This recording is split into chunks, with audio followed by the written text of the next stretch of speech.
I'm going to sum up 3 books that genuinely changed the way I think, and not just about success or money, but also about how reality works and who I am inside of it. And I'm going to do that in 5 minutes, so take out your notes and listen up. The first book is Think and Grow Rich by Napoleon Hill, which was written in 1937, and it's actually one of my favorite books because it's also one of the most influential books ever written on the topic of mindset on success. The title may let you think that the book is about money, but it's actually about the mechanics of how your mind works. And the idea behind it is that the subconscious mind cannot tell what's real and what's not simply by what you're feeding it. Your subconscious mind basically works with whatever you feed to it. So if you feed it doubt, limitation, and fear, it will push you towards a life that matches that energy. But if you feed belief, desire, and a clear picture of what you want, it will move you towards a life that matches that description, because your conscious mind cannot tell if it's real or not, as long as you believe it. The reason why it's my favorite book is because Napoleon Hill basically says that most people don't fail at life because they lack intelligence or talent, but because they fail to make a decision. So they're basically always in a state of indecision, and because of that, life basically just happens to them and not by them. The other thing in this book is that desire is not the same as wishing. Wishing is basically just wishing for a new car or just wishing for a new pet, but desire is an actual obsession, something that keeps you up at night, something you just keep thinking over and over again, something that you basically manifest, you repeat to yourself so often, you imagine so often that you are in the car stand and you're buying a Porsche GT3 RS.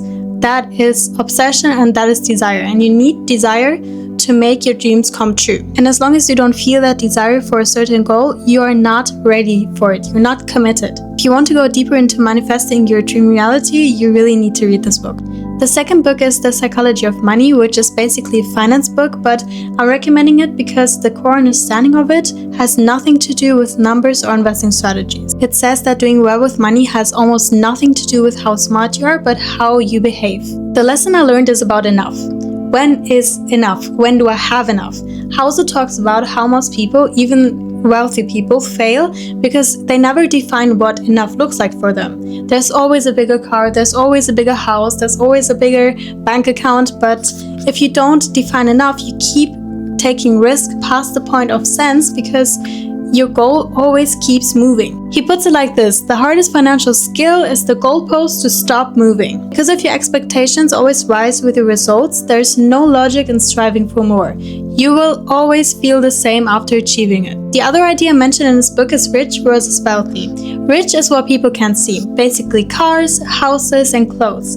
And wealth is something that people can't see, basically your options of freedom. Also a very nice book if you want to learn about the psychology of money. The last book is Outsmarting Reality, and it actually goes the deepest, because if you've never really read anything in the space of spiritual science, this book might actually change the way you think about how life works. The premise is that most people try to change their external reality, their results, their circumstances, and their outcomes before changing their internal frequency. And it doesn't work. You cannot build a life that exceeds your internal state. Your outside will always match your inside, eventually. One of the core things that stuck with me is about beliefs. Beliefs are not just thoughts, they're actual living beings.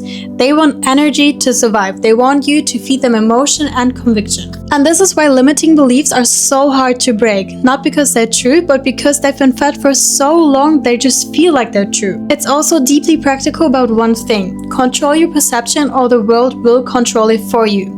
Every day you're being fed so many informations, other people's belief, or the society's definition of what's possible for you. If you don't consciously choose your own narrative, you will live inside someone else's. You might have noticed that these 3 books are very different in content, but they all have the same message. The way you think controls your reality. So if you want to learn about mindset, I really advise you to read those books. It doesn't have to be in the same order I just presented them to you, but just read them and then let me know what you think.